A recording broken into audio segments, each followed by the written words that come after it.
क्या आप जानते हैं सलाहुद्दीन अय्यूबी कौन थे?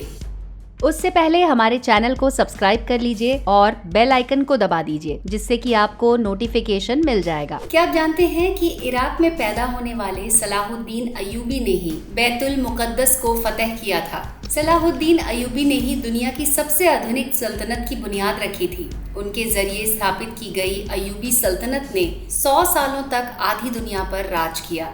इस सल्तनत की सरहदें मिस्र से लेकर सीरिया, तुर्की, यमन, हिजाज और अफ्रीका तक फैली हुई थी। दुनिया में सबसे अधिक अस्पतालों और स्कूलों का निर्माण करने वाला शासक सलाहुद्दीन अय्यूबी, जिसने सबसे ज्यादा अस्पताल और स्कूल का निर्माण करवाया। जी हाँ, उनके जरिए बनाए गए अस्पतालों में दुनिया के सबसे बेहतरीन डॉक्टर काम करते थे। आपको ये जानकर शायद हैरानी हो कि दुनिया का पहला शिक्षा बजट सलाहुद्दीन अय्यूबी ने ही पेश किया था।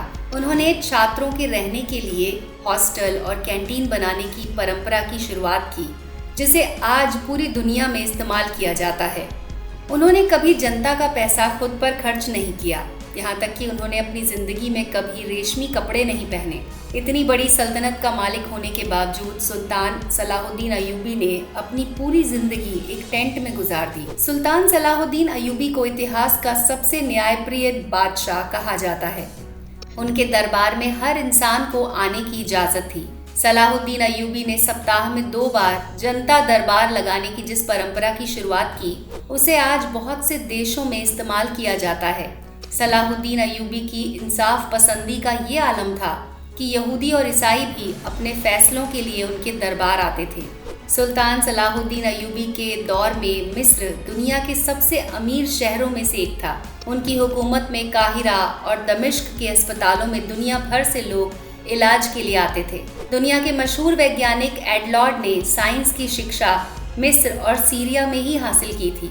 आपको ये जानकर शायद हैरानी हो कि सलाहुद्दीन अय्यूबी के जरिए स्थापित की गई सल्तनतें अय्यूबियों में ही आंखों के इलाज पर सबसे ज्यादा रिसर्च की गई। मोतियाबिंद का सबसे बेहतरीन इलाज मिस्र में ही खोजा गया था। सलाहुद्दीन अय्यूबी की सल्तनत में रहने वाले इब्न अल बैतार उनकी लिखी किताब अल मुगनी ने और किताब अल जामी को 17वीं सदी ईस्वी तक ऑक्सफोर्ड जैसी यूनिवर्सिटियों में पढ़ाया जाता रहा। सलाहुद्दीन अय्यूबी मिस्र और सीरिया के पहले सुल्तान थे। उन्हें इस्लाम का अघोषित खलीफा भी कहा जाता था। बहुत कम लोग जानते हैं कि सलाहुद्दीन अय्यूबी ने ही बैतुल मुकद्दस को फतह किया। उन्होंने 1187 ईस्वी में सलीबियों को शिकस्त देकर मस्जिद अक्सा को आज़ाद करवाया। सलाहुद्दीन अय्यूबी ने मस्जिद अक्सा को फतह करने के लिए 16 जंगें लड़ी। वो हर जंग में एक मेहराब अपने साथ रखते, ताकि जब बैतुल मुकद्दस फतह हो तो उस मेहराब को अपने हाथों से मस्जिद अक्सा में लगा सकें। 1187 ईस्वी में जब उन्होंने बैतुल मुकद्दस को फतह किया तो मेहराब उनके हाथों से मस्जिद अक्सा में स्थापित हुआ।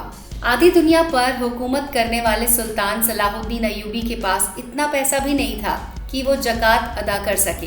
वो अपनी सारी दौलत गरीबों और मिस्कीनों पर खर्च कर देते थे। यही वजह है कि सलाहुद्दीन अय्यूबी कभी हज नहीं कर पाए, क्योंकि इस्लाम में अपने खुद के पैसे से हज किया जाता है। सलाहुद्दीन अय्यूबी ने दुनिया की सबसे खतरनाक जंगें लड़ी। उन्होंने दुनिया की सबसे बड़ी सलीबी फौज को शिकस्त दी। इस फौज की ताकत का अंदाजा इसी बात से लगाया जा सकता था कि इसमें दुनिया भर के 6 लाख ईसाई शामिल थे। यहाँ तक कि यहूदियों का एक बड़ा गिरोह भी सलीबियों की मदद कर रहा था।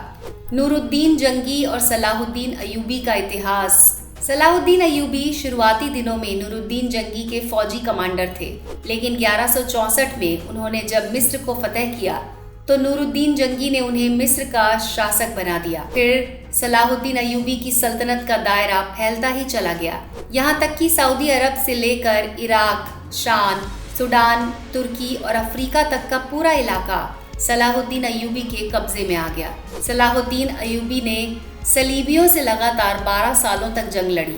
उन्होंने जंगे हित्तीन में अपने 12,000 सिपाहियों की मदद से सलीबियों के 63,000 लश्कर को खाक में मिला दिया। सलाहुद्दीन की इंसाफ पसंदी के दुश्मन भी कायल थे। उन्होंने बैतुल मुकद्दस को फतह करते ही ईसाइयों और यहूदियों से माफ़ी का ऐलान कर दिया।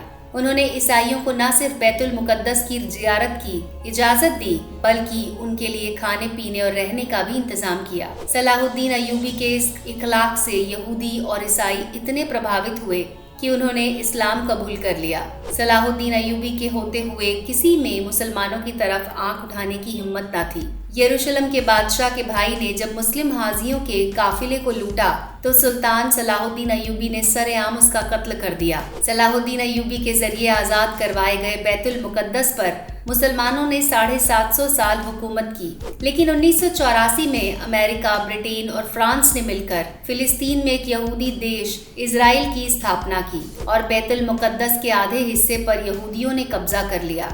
1967 में होने वाली अरब और इजराइल जंग में बाकी हिस्सा भी यहूदियों के कब्जे में चला गया। बैतुल मुकद्दस मुसलमानों का किबला अव्वल था।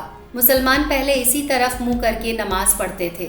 हजरत मोहम्मद सल्लल्लाहु अलैहि वसल्लम ने यहीं से मिराज का सफर तय किया था और मस्जिद अक्सा में ही तमाम नबियों की इमामत की थी। सलाहुद्दीन अय्यूबी ने अपनी पूरी जिंदगी मैदान जंग में गुजार दी। उन्होंने 100 से अधिक जंगें लड़ी और ज्यादातर में फतह हासिल की। बहुत कम लोग जानते हैं कि सलाहुद्दीन अय्यूबी हाफिज़े कुरान भी थे। उन्होंने मात्र 15 साल की उम्र में ही कुरान हिफ्ज कर ली थी। सलाहुद्दीन अय्यूबी तकरीत में पैदा हुए थे। सलाहुद्दीन अय्यूबी को इस्लामी इतिहास का हीरो कहा जाता है। मुसलमान सलाहुद्दीन अय्यूबी को आज भी इज्जत की नज़रों से देखते हैं। ऐसे ही और वीडियोस के लिए जुड़े रहें हमारे चैनल के साथ।